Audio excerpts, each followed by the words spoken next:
Сайн байцгаана уу, бүгдэнд нь энэ өдрийн мэндийг хүргэе. Миний төв гэр бүлийн хүчирхийлэл дуртаж байгаа олон эмэгтэйчүүдэд мэдээлэл өгөх байхаа гэж найдаж байна. Нөхөр бит хоёр ээлж ирээ амьдралтай энгийн нэгэн хосууд хоёр идэхгүй хоосоо онохгүй бүхнийг болгосоор ирсэн. Нэг өдөр нөхөр маань гинтхэн бүү болно гэх болсон.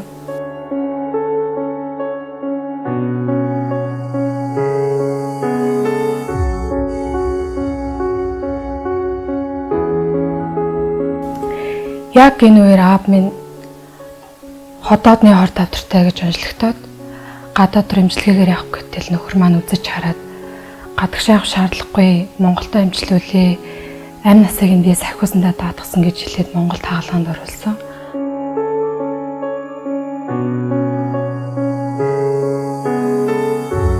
Аав минь хотод ирээд 3 дахь эмнэлэгт хаалганд ороод амжилттай болсон.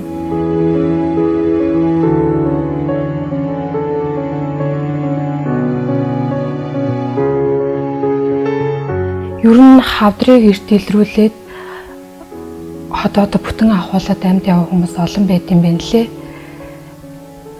Хүнд өвчний ард гарч чадсанд шинжлэх ухааны гайхамшгүй, зан үйлийн гайхамшгүй аль нь илүү нөлөөснөө би сайн хэлж мэдэхгүй. Гэхдээ би нөхрийнхөө хажууд тань гэд амьдарч байсан хүний хувьд л нөхрийгөө арай өөр зорилгоор бүү болсон болов уу гэж би анзаарч эхэлсэн. Миний бүр аль эртээ ярьжсэн зүйлийг сахиус залах үедээ манайханд хэлдэг байсан. Танай гал голондонд өвчнөдөө сорвтой бүсгүй хүн байна. Нохой амд орчих гээд байна. Засах хэрэгтэй гэдэг ч юм уу. Манай биерэгч болохоор зүрхний хаалганд орж исэн том сорвтой юм билээ. Тэрийг аягүй нуудаг. Би тэрийн санамсаргүйгээр харсан. Тэгэл энэ мэтийг манайханд хэлнэ. Тэгээ манайхан мэдээж мэдэхгүй юм чи мэдээ шууд л итгэнэ. Тэгээд шүтэн дахин чанар авна гээл энэ бүх зардлыг манай ар гэрийнхэн дангаараа даах болсон.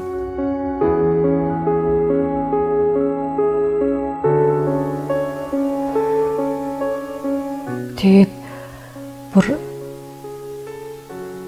тахилаад хэрэглэх байсан алтан бөгжийг хүртэл хадам ич зүүж яхайг харсан. Бас аавын минь машиныг өнгөнд харахгүй улмаас би энэ нууц байна гэж хэлээд хямд зааруулаад тэр авсан хүн нь манай нөхрийн найз байж таарсан.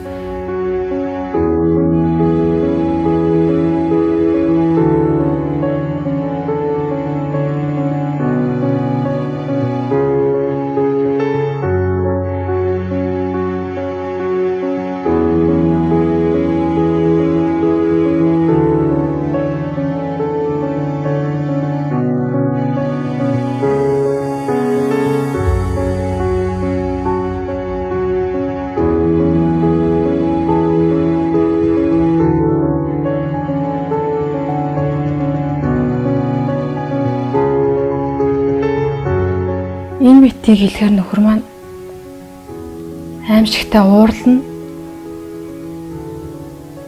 Бүр сахиусаа залж гэрийн ноёноо хүндэлсэнгүй. Ахиж чамаг ингүүл. Антай чи ярин шүү гэж хэлсэн.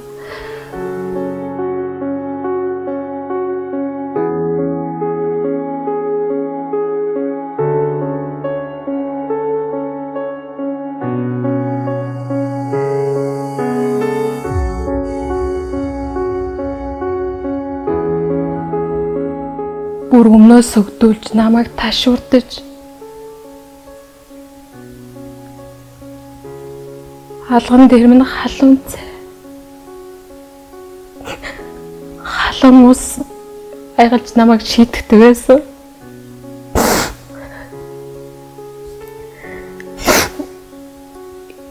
Хизээс ахиусаа залах бол одоо яах вэ гэхээс би үнэхээр айдаг байсан.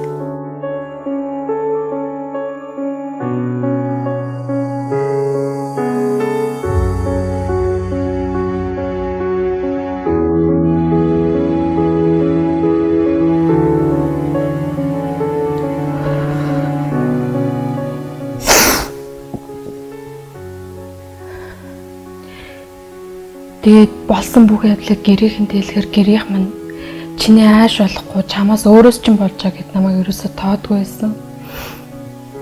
Учраа болохгүй нэг хэсэг маш их ганцаарддаг. Тэгээд нэг найзтайгаа уулзаад бүх болсон явдлыг ярьтал.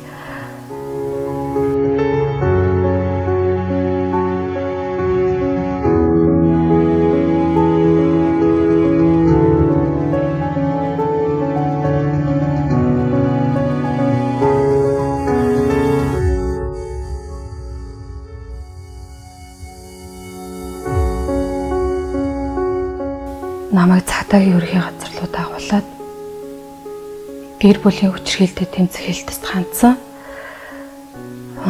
Хүчирхийлэл гэдэг дан ганц бие махбодын биш, сэтгэл санааны эдийн засгийн хүчирхийлэл байдаг гэдгийг би тэгэхэд олж мэдсэн.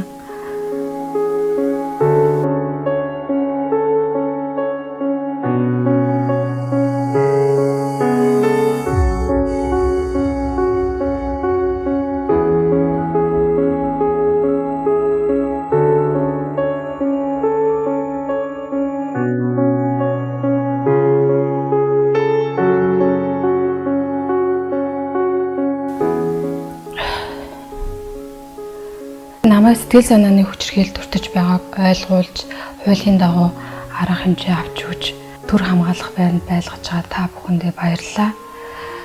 Ингээд эцэст нь хэлэхэд хэрв та эсвэл таны эргэн тойрныхан гэр бүлийн хүчирхийлэлд өртөж байгаа бол 107 дугаар руу залгаж мэдээлэл өгөөрэй. Бас хүчирхийллийг төвчих биш тэмцэх ёстой гэдгийг